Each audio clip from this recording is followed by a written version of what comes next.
Alors voici en détail l'application du LD16 Pro Ultra Heat. Vous pouvez retrouver le test complet de cet aspirateur robot, je vous mets le lien en description et je vous l'affiche également en haut à droite de cet écran. Allez, on commence tout de suite par la présentation générale de l'interface de l'application que vous connaissez maintenant déjà. Si vous avez déjà vu mes vidéos précédentes, voilà, on retrouve les différents appareils qui sont connectés à l'application simplement en glissant du côté gauche ou du côté droit. On a ici en haut un bouton avec un casque qui permet d'accéder immédiatement à l'assistance Dreamy. Vous pouvez leur écrire en français. On a juste à côté ici le bouton des notifications et des messages.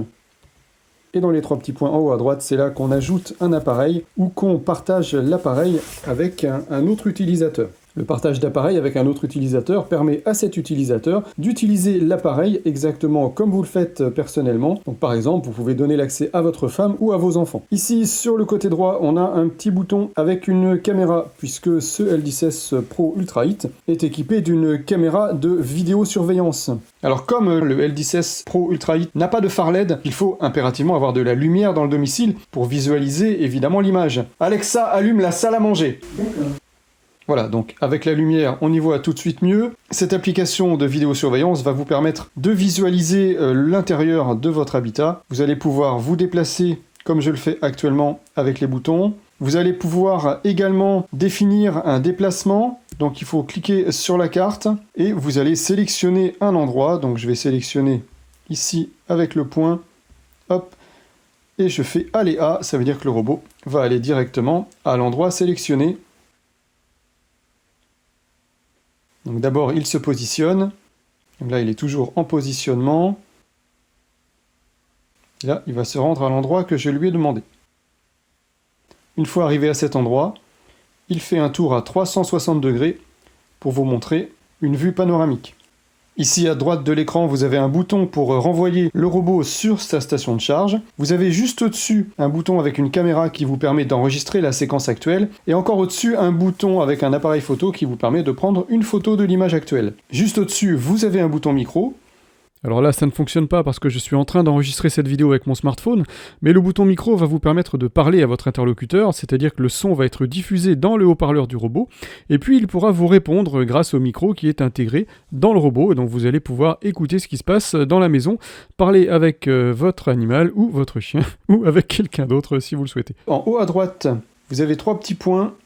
Et quand vous cliquez dessus, vous pouvez enregistrer une croisière programmée. Donc là, vous ferez ajout avec le plus d'une croisière programmée. Et vous allez choisir l'heure de début. Et vous allez sélectionner les pièces et les endroits auxquels vous souhaitez que le robot se rende. Et donc il va visiter toutes ces pièces dans l'ordre. Et à chaque emplacement, il va prendre 4 photos de l'endroit où il se trouve.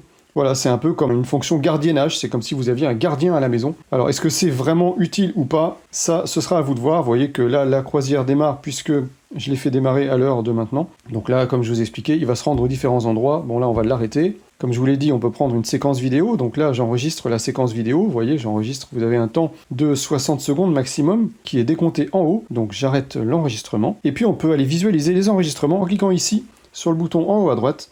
Vous allez voir les vidéos enregistrées. Voilà, celle que je viens d'enregistrer à l'instant, eh bien, elle est ici. Donc on a une qualité d'image plutôt bonne. Et ici en haut, vous avez un petit bouton coloré. Eh bien ça, ce bouton, ça permet d'aider Dreamy à reconnaître les obstacles. Vous allez déplacer votre robot au niveau de l'obstacle. Il faut positionner votre robot entre 10 cm et 1 mètre de l'obstacle. Et puis vous allez prendre une photo. Voilà, donc par exemple, voilà, je vais me mettre là. Alors il y a un panier devant, là, je vais prendre la photo. Je sélectionne mon objet, je clique en haut sur le petit symbole avec le crayon, je choisis le type d'objet, donc là je mets autre, je mets panier, je confirme, et donc le robot saura qu'à cet endroit, eh bien c'est un panier, et j'imagine que cette information remonte aussi dans les serveurs de Dreamy de manière à améliorer la reconnaissance de l'intelligence artificielle. Voilà, donc c'est une fonction bien pratique qui va vous permettre surtout de faire de la vidéosurveillance. Donc ça, vous faites l'économie d'un système de vidéosurveillance complet. Si vous avez un déclenchement d'alarme, vous pourrez aller vérifier si vous avez une porte ouverte ou une fenêtre cassée ou quelque chose de ce type-là. Alors en dessous du bouton caméra, vous avez un bouton ici qui va vous permettre de faire des raccourcis. Alors là, j'ai créé un raccourci qui s'appelle test. On peut créer des raccourcis en cliquant sur configurer des raccourcis. Un raccourci, qu'est-ce que c'est? C'est une sorte de macro. On va définir des actions au robot, des actions à effectuer dans un certain ordre. Donc je vais faire ajouter des raccourcis. Je choisis la carte sur laquelle je veux effectuer ces raccourcis. Donc là, la carte du rez-de-chaussée. Et j'ajoute une tâche. Première tâche, par exemple, je choisis une pièce ou plusieurs pièces. Et ensuite, je choisis les actions pour chaque pièce. Pour la salle à manger, je veux que tu passes l'aspirateur et que tu passes la serpillière en même temps, en mode turbo, pourquoi pas. Je règle ici mon niveau d'humidité, je règle le nombre de cycles, et je confirme. Ensuite, pareil pour le séjour. Le séjour, je veux pas que tu laves, je veux juste que tu aspires, et je veux pas que tu fasses de bruit parce que je regarde la télé. Voilà, donc je sélectionne ces deux actions-là, et je valide à nouveau. Et là, on va me demander le nom du raccourci. Je vais écrire salon, salle à manger, et je confirme. Et là, si je reviens en arrière, eh bien, quand je cliquerai sur raccourci, eh bien, j'aurai le choix. Et là, je connais les actions dans l'ordre qui vont être effectuées. Moi, personnellement, je me sers beaucoup de ces fonctions-là. Regardez sur mon L20, par exemple, j'ai créé plusieurs raccourcis. Le premier qui aspire la cuisine, puis après va laver 2 fois la surface. J'en ai un autre qui fait que aspirer toute la maison dans un certain ordre. Voilà, j'ai plusieurs raccourcis que j'ai créés. Et je me sers vraiment quasiment tout le temps que des raccourcis. C'est rare que je fasse autre chose. Mes raccourcis sont programmés à la fois pour aspirer, pour laver.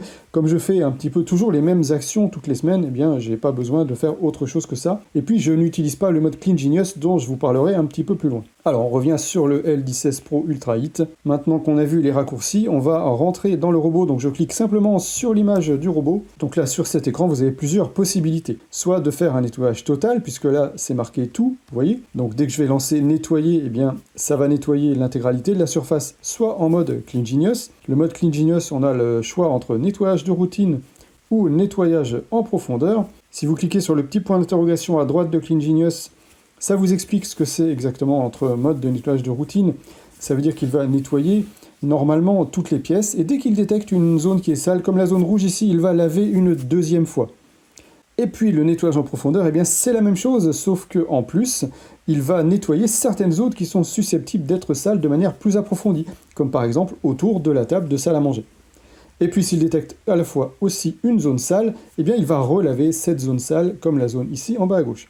Donc ça, c'est le mode Clean Genius, qui est un mode totalement automatique. C'est un mode qui va laver, donc le mode Clean Genius fonctionne en mode lavage. Ensuite, si vous voulez utiliser le robot de façon un petit peu moins automatisée, vous allez cliquer sur Personnaliser. Et là, vous allez avoir différents types de paramètres. Vous allez avoir vos paramètres de nettoyage. Vous allez pouvoir choisir, soit manuellement ici, un type de paramètre. Donc soit je veux aspirer, passer la serpillière. Ensuite, vous allez régler le niveau d'humidification de la serpillière. Maintenant, c'est nouveau, on peut régler entre 1 et 32 le niveau d'humidité de la serpillière, sachant que 32, c'est vraiment beaucoup, ça met beaucoup d'eau. Vous irez voir mon test complet de l'appareil. Vraiment, ça mouille bien le sol et ça permet de nettoyer vraiment les endroits très sales.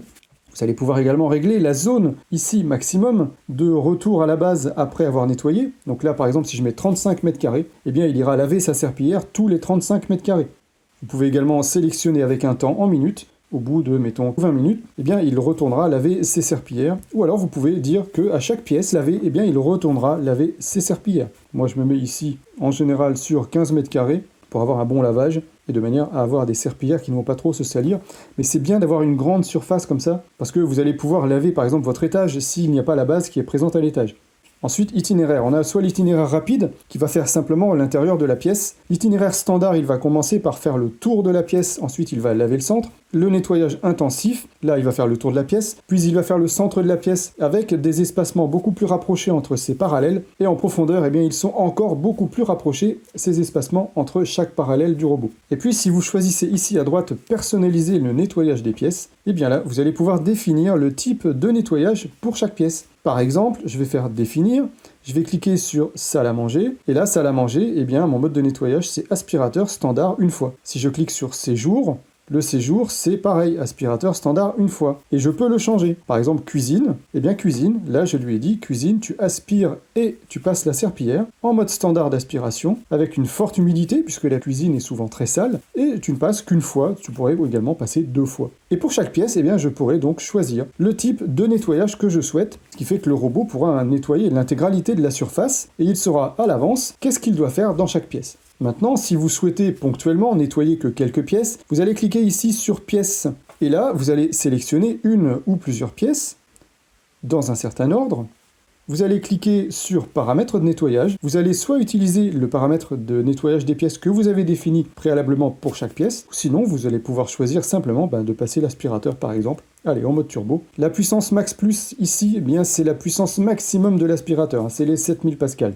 Et puis voilà, vous réglez les différents réglages, et puis quand c'est fait, eh bien simplement, vous allez lancer le nettoyage en bas à gauche avec le bouton nettoyer. On peut aussi nettoyer simplement une seule zone. On a par défaut ici une zone de 2 mètres par 2 mètres que je vais positionner un petit peu où je veux, que je vais régler un petit peu comme je veux. Vous voyez qu'on a une très grande précision de positionnement du coin de la zone puisqu'on a un mini zoom qui s'active automatiquement. Voilà, je vais pouvoir sélectionner ma zone, la mettre en place comme je veux au bon endroit. Je vais pouvoir également ajouter une deuxième zone. Voilà, par exemple, je veux une deuxième zone ici, que je règle également comme l'autre. Le nombre de cycles, une fois, 2 fois ou 3 fois. Et puis quand c'est fait, je règle mes paramètres de nettoyage comme tout à l'heure. Et puis ensuite, je lance le nettoyage. Voilà, donc ça, c'est l'utilisation du robot au quotidien. Maintenant, vous allez avoir besoin de régler également les paramètres de la station d'accueil. Ça se trouve ici en bas à droite. On a 3 choses à régler. On a d'abord le lavage. Je vais pouvoir choisir de laver ou pas à l'eau chaude, de laver les serpillères à l'eau chaude dans la base. Ici, vous avez un bouton lavage automatique, j'avoue que ça m'intrigue un petit peu. J'ai pas vraiment fait le test, j'ai pas eu le temps. Je sais pas trop ce que ça peut faire apparemment. Quand vous le désactivez, le robot partirait avec ses serpillères sèches et viendrait les mouiller en fait pendant le nettoyage. C'est un peu bizarre, je vois pas trop ce que ça peut donner comme avantage. Si vous avez des informations là-dessus, je vous invite à me les mettre dans les commentaires. Dans mode de lavage, ici en bas, c'est le mode de lavage des serpillères dans la base. C'est pas du tout le mode de lavage du robot. Donc c'est comment on lave les serpillères dans la base, soit de manière légère, donc il y aura beaucoup moins d'eau utilisée, temps de nettoyage réduit des serpillères, soit standard, ou soit en profondeur, là il y aura beaucoup plus d'eau qui va être utilisée pour laver les serpillères dans la base. Ensuite l'onglet séchage, on peut activer ou désactiver le séchage automatique des serpillères après le lavage. Je vous conseille vraiment de l'activer. 3 heures c'est bien, c'est suffisant, il n'y a pas forcément besoin de mettre 4 heures. Au bout de 3 heures les serpillères sont vraiment sèches. Ensuite le vidage, c'est le vidage du bac à poussière du robot dans le sac de l'aspirateur de la base. Vous pouvez l'activer ou le désactiver. Vous pouvez choisir 3 modes, le mode standard, c'est-à-dire qu'il va vider simplement son bac uniquement à la fin du nettoyage complet. Le mode très fréquent, le robot va revenir vider régulièrement son bac d'aspirateur dans la base. Ça, je vous le conseille si vous avez des animaux. Ça vous évitera d'avoir le bac qui va se remplir et se saturer en poils. Vous allez pouvoir vider régulièrement les poils de votre animal dans la base pendant le nettoyage. Et peu fréquent, je vous le conseille pas du tout parce qu'il ne va pas vider systématiquement son bac à chaque nettoyage et donc vous risquez peut-être d'avoir le filtre qui va s'encrasser un petit peu. Voilà, je vous conseille plus le mode standard ou très fréquent si vous avez des animaux. Ensuite, le bouton à droite, station d'accueil, ça permet de faire des manipulations manuelles sur la base, soit de laver les serpillères en cliquant sur lavage, soit de sécher les serpillères, soit de vider le bac à poussière de l'aspirateur. Vous allez cliquer simplement sur le bouton adéquat pour la fonction que vous souhaitez utiliser et vous avez également des informations ici, le niveau d'eau du réservoir d'eau propre. Le réservoir d'eau sale, ça vous indiquera également quand il est plein, ça vous indiquera la présence du sac à poussière de la base et ça vous indiquera également s'il manque du détergent dans le bac de détergent. Ensuite, on va passer à la cartographie. Et je ne sais pas si vous avez vu depuis le début de cette vidéo, vous voyez que ma véranda ici, mon robot ne peut pas y accéder parce que j'ai une marche entre la cuisine en jaune et la véranda en bleu. Donc, en fait, le robot, quand il se promène dans la cuisine, il voit la véranda à travers la vitre. Et pour éviter ça, voilà, on m'a posé plusieurs fois la question, ça y est, Dreamy a trouvé la solution. Ça n'existe pour l'instant que sur le L10S Pro Ultra Heat. J'ai essayé sur le L20 Ultra, on n'a pas cette fonction. On peut supprimer cette pièce, du moins on peut la cacher. Pour ça, je vais vous montrer comment il faut faire. Il faut aller ici dans ce bouton d'édition. Vous allez cliquer sur cloison. Vous allez cliquer sur la véranda. Donc je clique sur ma véranda ici. Et ensuite, je clique sur cacher, vous voyez tout en bas. Et je vais donc cacher cette pièce. Je valide, je confirme. Ma pièce apparaît en grisé et elle apparaîtra toujours comme ça quand je serai dans le mode d'édition de carte. Par contre, vous allez voir, si je sors du mode d'édition de carte, ça y est, ma véranda a disparu et elle ne me gêne plus sur la carte. Vous voyez, à gauche de la cuisine, on n'a plus la véranda. Ça, c'est vraiment bien. Ça évite tous les problèmes de baies vitrées, du robot qui arrive à scanner l'extérieur de la maison. Ça, vous n'aurez plus le problème avec le L10S Pro Ultra Heat. Voilà, Dreamy a encore innové là-dessus et c'est vraiment bien d'avoir pensé à ça. Je retourne à nouveau dans le mode de modification de la carte. Je peux renommer ma carte en cliquant ici sur renommer. Je peux la sauvegarder. Donc ça va écraser la carte précédente. je retourne dans l'édition, je peux restaurer, c'est-à-dire récupérer une ancienne sauvegarde de ma carte. Et vous voyez qu'il y a plusieurs dates. Il y a plusieurs dates et je peux restaurer la carte que je souhaite. Si jamais, par exemple, j'ai déplacé des meubles que j'ai voulu aspirer, le robot il a créé une nouvelle carte, vous pouvez comme ça revenir en arrière. Sachant qu'il est bon à savoir que le robot s'adapte automatiquement à chaque nettoyage, même si vous bougez des meubles, il va rescanner la carte et refaire une nouvelle carte à chaque fois. Ensuite, je peux évidemment supprimer la carte. Vous voyez la poubelle à droite. Supprimer la carte, ça vous permet de la refaire si vous avez mal scanné au départ, si vous avez laissé traîner des objets, etc. Vous pouvez la supprimer ici. On me demande souvent comment on fait. C'est juste comme ça qu'il faut faire, c'est très simple. Vous supprimez toutes les cartes et là vous repartez sur une carte propre. Ensuite, si je clique sur cloison, et bien là, cloison, je vais pouvoir cloisonner mes pièces. Et vous avez vu lors du test complet que le cloisonnement a été automatique et vraiment très bien fait. Mais si par exemple je voulais encore séparer mes pièces, eh bien je pourrais le faire, séparer ou fusionner deux pièces. Par exemple, je clique sur fusionner, je vais cliquer le couloir, je vais cliquer le séjour, je vais valider, je confirme. Et là, j'ai une seule grande pièce que je vais maintenant séparer au bon endroit. Donc je reclique dessus, je clique sur séparer. Et là, en fait, je voulais simplement qu'elle soit séparée ici. Voilà, par exemple. Donc je valide. Et voilà, j'ai ma nouvelle séparation qui apparaît. Vous voyez que c'est pas forcément horizontal, perpendiculaire. On peut mettre ça aussi en diagonale, les séparations de pièces. Le bouton caché, je vous ai montré juste avant comment il fallait faire. Et le bouton renommer, ça me sert simplement à changer le nom des pièces. Chambre annexe, par exemple. Je peux choisir parmi les noms proposés, il n'y en a pas beaucoup. Donc s'il n'y en a pas beaucoup, eh bien il faut cliquer sur personnaliser ici. Et vous allez pouvoir mettre ici ce que vous voulez. Et voilà. Ensuite, on peut modifier la condition du terrain. Alors la condition du terrain, c'est peut-être un petit peu mal traduit, c'est le matériau du sol de chaque pièce. Ici, vous voyez que j'ai des carreaux de carrelage. J'ai du carreau, c'est des carrés qui sont dessinés de partout. Eh bien, je peux choisir le matériau du sol. Par exemple, eh bien, si c'est du sol vertical ou horizontal. Ça, vous le mettrez pour le parquet. À quoi ça sert, ça? Eh bien, ça sert au robot, parce qu'il y a une fonction, je vous montrerai tout à l'heure, un paramètre qui permet au robot de suivre les lames du parquet dans le bon sens, de manière à optimiser le nettoyage. Et vous voyez que ma salle à manger, maintenant, voilà, j'ai une sorte de parquet horizontal. Ça peut être également du carrelage horizontal, pas forcément du parquet. Ensuite, si je clique sur tapis ici, eh bien, je peux cliquer sur un tapis pour modifier son emplacement et sa taille. Donc là, ici, moi, j'ai un tapis dans l'entrée, celui que vous avez vu lors du test ultra complet. Vous voyez que la partie grisée, c'est la partie du tapis. Eh bien, je peux, si je le souhaite, ajouter un tapis, par exemple, qui n'aurait pas été détecté par le robot. L'ajouter ici, je valide. Et je peux également, si je clique sur le tapis sélectionné automatiquement par le robot, et bien tout simplement soit le déplacer, soit le supprimer. Seuil virtuel, alors ça c'est très intéressant. Seuil virtuel, hop, je vais vous montrer ce que c'est. Eh bien, si vous avez une sorte de marche comme ça, par exemple, vous avez votre garage qui est en contrebas, eh bien, vous allez pouvoir définir un seuil virtuel. Ça veut dire que le robot va tenter de passer ce seuil et d'aller dans la pièce en dénivelé. Vous allez pouvoir descendre une marche, je sais pas, de 10 cm.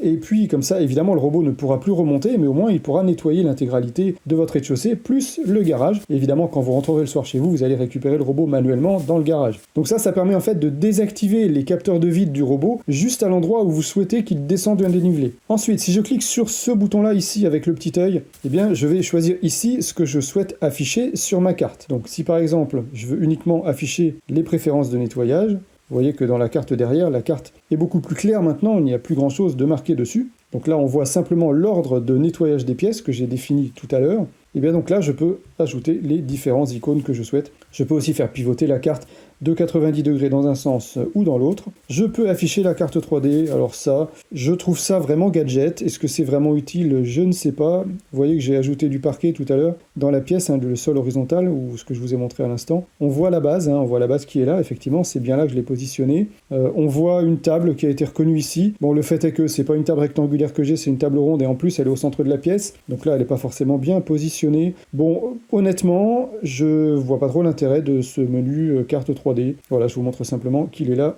Avec le bouton zone restreinte mur virtuel ici, vous allez pouvoir créer des murs virtuels. Par exemple, si vous voulez empêcher le robot d'aller à un certain endroit, vous allez cliquer sur mur virtuel, vous allez hop le déplacer, le mettre en place. Par exemple, j'en veux un comme ça, je valide. J'en veux un autre, donc je suis obligé de recliquer sur le bouton zone mur virtuel, voilà. Je reclique sur mur virtuel, j'en veux un ici.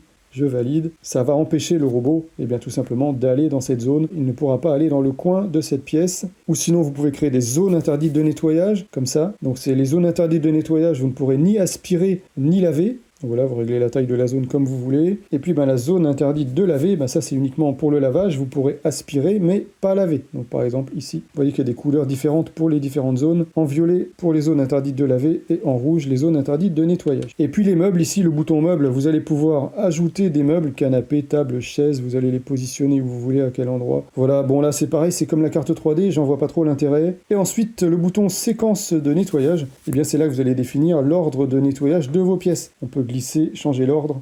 Voilà, vous mettez le sens de nettoyage comme vous le souhaitez. Ensuite, gestion de carte multisol en bas. Et ça, c'est si vous avez plusieurs étages, comme c'est le cas chez moi. Vous voyez que j'ai une carte de rez-de-chaussée et une carte d'étage. Et vous pouvez ici, sur créer une carte en bas, créer une nouvelle carte. Vous allez positionner le robot dans un nouvel étage et vous allez lancer soit une cartographie rapide, soit le mode nettoyage. Et ça va vous créer une troisième carte. Je ne sais pas exactement combien d'étages on peut créer, mais vous voyez que là, j'en ai déjà 2 et je peux en créer un troisième. Là, on vous donne quelques informations. Le robot doit toujours démarrer de la station d'accueil pour la première cartographie. Par contre, si vous utilisez plusieurs étages, il reviendra à l'endroit où vous l'avez démarré. Donc évidemment, vous ne déplacez pas votre base, vous mettez le robot tout seul sur son étage, vous le mettez à un endroit et il reviendra à cet endroit-là quand il aura terminé. Et puis quand vous avez sélectionné le mode multi-étage, il est conseillé de régler ici le mode de changement de carte en identification intelligente, c'est-à-dire que vous allez poser directement le robot sur le bon étage et quand vous lancerez le nettoyage, le robot est intelligent, il reconnaîtra sur quel étage il se trouve. Et ici, vous voyez que vous avez un guide, ça vous évitera toujours de poser les mêmes questions dans mes commentaires. C'est sympa de poser des questions, je réponds à toutes les questions, vous le savez, mais ça me donne beaucoup de travail, surtout quand c'est toujours les mêmes questions. Et ce qu'on me demande le plus souvent, c'est ça, comment ça se passe quand je nettoie sur un étage et que je n'ai pas de base. Tout est expliqué ici, je vous laisse lire, c'est vraiment ultra simple. Voilà, vous mettrez en pause sur la vidéo pour lire si vous le souhaitez. Et ça, c'est bien, Dreamy a ajouté ce petit guide qui n'était pas présent auparavant. Je pense qu'eux, ils en ont aussi marre de répondre toujours aux mêmes questions qu'on doit leur poser tout le temps. Voilà, maintenant, on va rentrer dans les paramètres. Alors, pour ça, je clique sur les 3 petits points en haut à droite. Et là, on a pas mal de paramètres. On a déjà notre historique de nettoyage. Vous voyez que j'ai bien testé le robot, j'ai fait 52 cycles, j'ai fait 300 mètres carrés, j'ai utilisé pendant 424 minutes. Donc, quand je vous dis que je fais des tests complets, c'est pas de la blague. Donc voilà, il y a évidemment nettoyage interrompu, parce que comme je fais beaucoup de tests, voilà, donc vous avez ici votre historique. Par contre, j'ai l'impression qu'il est limité dans le temps, parce que vous voyez, je remonte en arrière, et je remonte jusqu'au 22 janvier, sachant qu'aujourd'hui, on est le 26. J'ai l'impression qu'il garde que 4 jours, du coup, d'historique, mais ça fait beaucoup plus longtemps que je le teste. Et quand vous cliquez sur un nettoyage, vous allez voir ce que le robot a nettoyé. Vous allez également voir les obstacles. Alors là, vous voyez qu'il a reconnu un pied de meuble comme un obstacle, mais ça n'en était pas un. Là, il a trouvé des chaussures. Ouais, c'est les miennes, j'étais en train de le filmer pendant qu'il travaillait. Et ce que vous voyez là, c'est le test du crash test que j'ai fait ici sur l'entrée, que je vous ai mis dans la vidéo du test complet du L16 Pro Ultra. Donc voilà, vous avez ici tout votre historique. Ensuite, nettoyage programmé. Alors moi ça, je ne l'utilise pas, j'aime bien lancer le nettoyage manuellement quand j'en ai besoin, mais vous allez pouvoir créer des nettoyages programmés avec 1 heure de début. Vous allez le faire soit une seule fois, soit tous les jours, soit que du lundi au vendredi, soit le week-end, où vous allez pouvoir personnaliser certains jours de la semaine. Ensuite, en dessous, vous allez sélectionner votre tâche de nettoyage, soit en mode Clean Genius, soit en mode personnalisé. Clean Genius, vous allez sélectionner soit le nettoyage en profondeur, soit le nettoyage de routine, et vous pouvez également sélectionner que quelques pièces. Donc vous pouvez soit en mode Clean Genius tout nettoyer, ou que quelques pièces. Et ensuite, en mode personnalisé, c'est le même principe, soit je lave tout avec un certain mode de nettoyage, je fais mes réglages, je valide, ou alors que quelques pièces. Et là, je pourrais même choisir le mode de nettoyage de chaque pièce. Ou alors, vous pourrez utiliser un raccourci défini précédemment. Mais là, je crois que dans mon application, il y a un bug parce que je devrais voir mes raccourcis que j'ai créés et là, je ne les vois pas. Et une fois que vous validez, vous voyez votre nettoyage programmé qui est là. Donc à 15h12, les dimanches, mardi, jeudi, vendredi, il va nettoyer les pièces que je lui ai sélectionnées. Et puis vous pouvez désactiver cette programmation. Vous pouvez également ajouter d'autres programmations, vous pouvez en mettre autant que vous voulez. Ensuite, en dessous, les paramètres de tapis. Quand vous cliquez sur aspiration, le robot, il va passer sur l'intégralité de votre surface, mais il va commencer par faire uniquement les sols durs. Il va détecter où sont les tapis, il va vérifier leur présence, puisqu'il les a déjà détectés à la cartographie précédente, et puis il attendra la fin du nettoyage de tous les sols durs pour aller aspirer les tapis. Ensuite, si vous sélectionnez aspiration et lavage, là, il va aspirer uniquement les sols durs, il n'ira pas aspirer les tapis, même en mode lavage. Par exemple, si vos serpillères, vous trouvez qu'elles ne se relèvent pas assez parce que vous avez un tapis très épais, eh bien ça peut être pratique, ça peut éviter d'aller mouiller les tapis. Éviter, ça veut dire qu'il ira jamais sur les tapis, même en mode aspiration. Et ignorer, si jamais vous avez des tapis en caoutchouc, des tapis en mousse, qui peuvent être lavés, eh bien là, le robot ira laver également les tapis. Si vous actionnez ici ce paramètre, nettoyer d'abord les tapis, eh bien ce sera l'inverse de ce que je vous ai expliqué, il nettoiera en premier les tapis et ensuite les sols durs. Nettoyage de tapis renforcé, et ça c'est le mode turbo, c'est quand il trouve un tapis, il augmente la puissance d'aspiration. Nettoyage de tapis intensif, il va passer dans les deux sens, une fois horizontalement, une fois verticalement pour bien nettoyer le tapis. Paramètre de nettoyage des sols, c'est ce que je vous ai dit tout à l'heure, on peut activer ou pas la détection du sens du sol, de manière à laver dans le bon sens pour bien nettoyer les joints de carrelage ou les joints de parquet. Le réglage de serpillière intelligent, ça, ici, vous allez pouvoir ajouter ou pas du détergent automatiquement. Le nettoyage automatique répété, eh bien ça, si le robot trouve une zone sale, il va la relaver automatiquement. Donc soit en mode ultime, soit en mode quotidien et ultime. Ensuite, le relavage automatique, ça veut dire que quand le robot va trouver une zone sale, il va la relaver, comme je vous ai dit, mais avant de la relaver, il va aller laver ses serpillères à la base. Les paramètres du mode Mop Extend, eh bien ça c'est la serpillière qui se décale sur le côté. Vous pouvez l'activer ou pas, vous avez le choix de la désactiver. Vous pouvez mettre plusieurs modes, mode intelligence, mode standard ou mode très fréquent. Moi je l'utilise en mode très fréquent, ça lui permet de toujours sortir sa serpillière en permanence. Sinon, si vous sélectionnez standard, certains jours il la sortira pas. Et pareil, si vous sélectionnez intelligence, eh bien vous allez trouver des moments où il va pas la sortir, des moments où il va la sortir. Honnêtement, je vous conseille vraiment le très fréquent pour être sûr de nettoyer les bords en permanence. Et c'est pas pour ça que ça nettoiera moins bien le centre. Utilisation des accessoires, et bien là vous voyez l'utilisation de tous les accessoires, la durée de vie des accessoires. Vous n'êtes pas obligé de remplacer un accessoire, par exemple si le filtre m'indiquait 0%, je ne suis pas obligé de le remplacer si je constate que visuellement il est encore en bon état. C'est juste une indication de temps d'utilisation tout ça. La caméra en temps réel, et bien ça vous pouvez ou pas l'activer. Dans paramètres de navigation, vous avez la croisière programmée que je vous ai montré tout à l'heure, on peut y accéder également par ici. Notification vidéo en direct, ça c'est quand vous lancez la vidéosurveillance et il y a un message qui est diffusé sur le robot pour prévenir les personnes qui seraient éventuellement à côté qu'elles sont filmées. Vous pouvez régler donc le niveau sonore de cette notification. Paramètres de sécurité, on peut modifier le code d'activation qui permet d'accéder à la vidéosurveillance et ici de le supprimer si on a oublié ce code. Et ici vous êtes obligé évidemment d'accepter la politique de confidentialité si vous voulez vous servir de la caméra sur le robot. Fonctions de laboratoire, ça c'est des fonctions qui sont en cours de développement, c'est des fonctions bêta en fait, Dreamy teste des nouvelles fonctions et les ajoute progressivement. Si elles sont ici ces fonctions, ça veut dire qu'elles ne sont pas encore totalement finalisées et qu'elles peuvent ne pas forcément fonctionner correctement. Voilà, ici on a ce fameux mode d'identification des tâches par exemple. Système d'évitement des obstacles, vous pouvez ou pas l'activer, vous sélectionnez ici si vous avez des animaux ou pas. Si vous avez des animaux, eh bien il va détecter également les excréments d'animaux. Photos, vous pouvez ou pas ici décider de prendre des photos des obstacles. Ici pareil, il faut accepter la politique de confidentialité des photos pour s'en servir.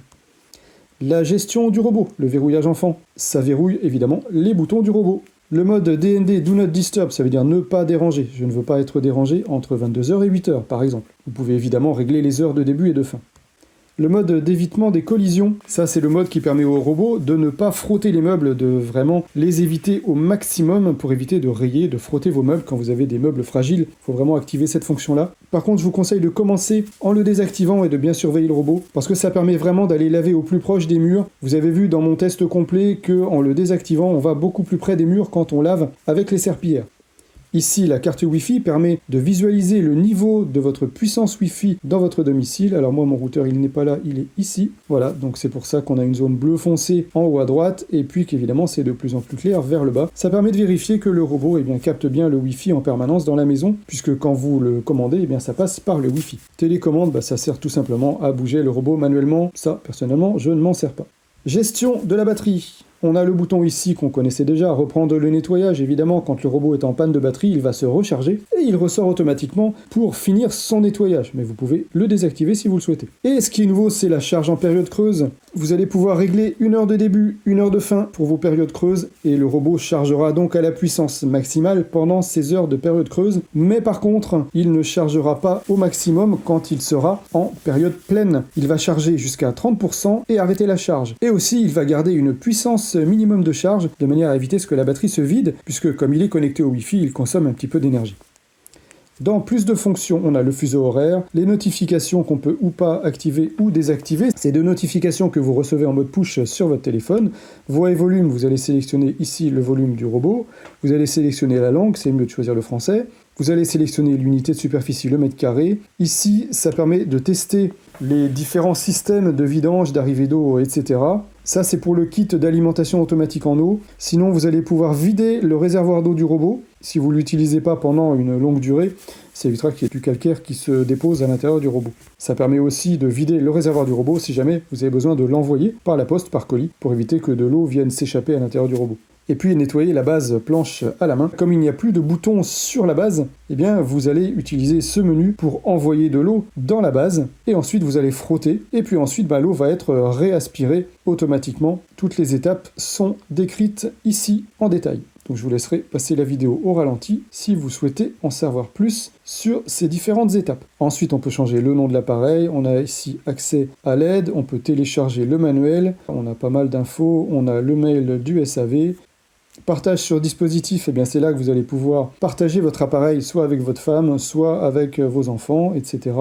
Ici, c'est la mise à jour du logiciel. Moi, je la désactive volontairement, la mise à jour automatique, parce que j'aime bien savoir quand il y a une mise à jour et ce qu'elle va apporter. Et ça permet donc de visualiser sur cet écran qu'est-ce que va corriger la mise à jour avant qu'elle soit mise en place. Et moi, j'aime bien regarder ça avant. Dans gestion du Wi-Fi, on retrouve ici le niveau de puissance du Wi-Fi du robot. Là, il est très fort puisqu'il n'est pas loin de mon point d'accès.